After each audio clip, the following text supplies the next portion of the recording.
Alright, kia ora tātou. It's a pleasure to be here and kick off what is really a cool event and one that I wish was running when I was in the position that you're in. So I'll just jump straight in. My name's Bojana, and one of the many hats I wear is as an art historian. So I thought I'd actually start with a bit of a visual question for you all, which is how many of you are familiar with the game called Exquisite Corpse? Hands up. Some? Cool. Okay, for those of you who don't know, it's essentially a collaborative drawing game where one person starts off drawing the feet or legs, folds the piece of paper onto the next person, draws the torso, repeats again onto the head. Sound familiar? Yep. Probably played a variation of it.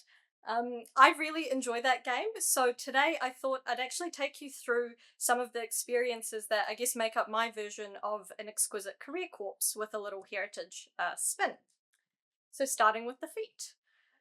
Think of these as, I guess, your kind of first steps of exploring the arts and heritage landscape. And for me, as you see, this kind of stemmed from a general curiosity about the past. So I was always reading history books, had an interest in making things, arts, crafts, and classics, of course.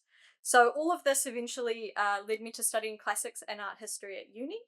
And some of my first steps here were actually probably some of the most important ones because it was during this kind of undergrad period where I took on a bunch of different opportunities that gave me a lot of hands-on experience with working with objects and kind of heritage collections too.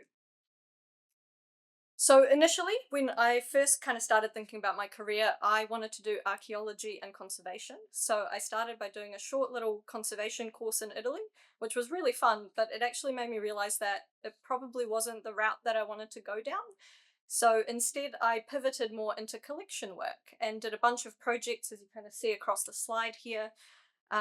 Things like cataloging lantern slides, works on canvas for a local artist here, and I also worked with an archaeology company to sort through artifacts that had been dug up post-quake, and also did a bit of a storage project for one of the libraries. So kind of variations on a theme, but all of these kind of tapped into a slightly different niche in the heritage and arts sector. And what's really important for me is that they kind of set a really broad foundation for my next steps. So, in other words, for the torso. So, think of the torso as the kind of trunk of the body, right? It's the thing that gives you stability and the agility to move in different directions. For me, this stability came through deepening my knowledge in key areas, whilst, and this is still important, still learning and trying new things so that you're strengthening that broad foundation that you're building.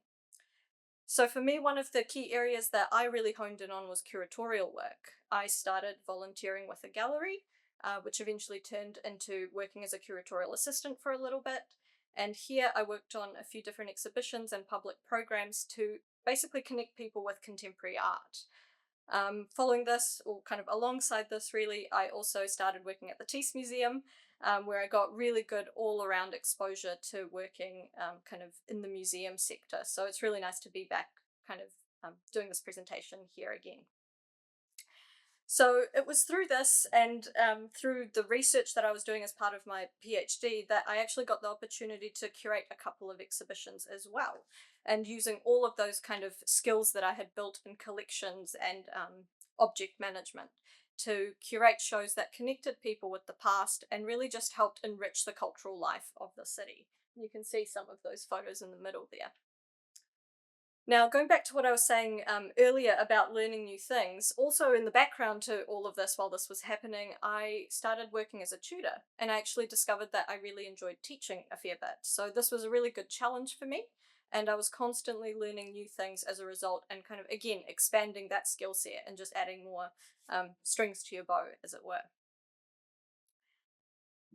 So finally, the head.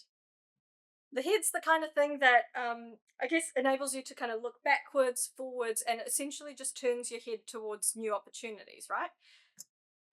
Which brings me to my current role at Risingholme Learning, where I work in the adult and community education sector, essentially spreading the word about all the cool courses and workshops that people can do just for fun. So it's all just for the love of learning. The role technically is outreach and marketing role, so it requires a fair bit of networking, chatting with people, developing partnerships and courses, events and marketing work. So for example, just last weekend we partnered with the Garden City Makete to run a series of free creative workshops at the arena, giving thousands of people coming through the door the opportunity to try something new just for fun. So it's quite varied work. But as you can probably tell, my role isn't quite your typical heritage role in a lot of ways, but there's certainly lots of parts within it that tie in a lot of those interests for me. So first is Risingholme's archives, which we look after, go back about 160 years. And this means that there's lots of scope there for historic storytelling that I can then feed into our events, marketing, and outreach program. Secondly, is I'm very lucky to work with a bunch of talented tutors and learners who just get to make cool stuff as part of their courses. So part of my role is to showcase their work. And one of the ways we do this is working together to curate community art exhibitions every couple of years, which is a highlight for me and for them as well.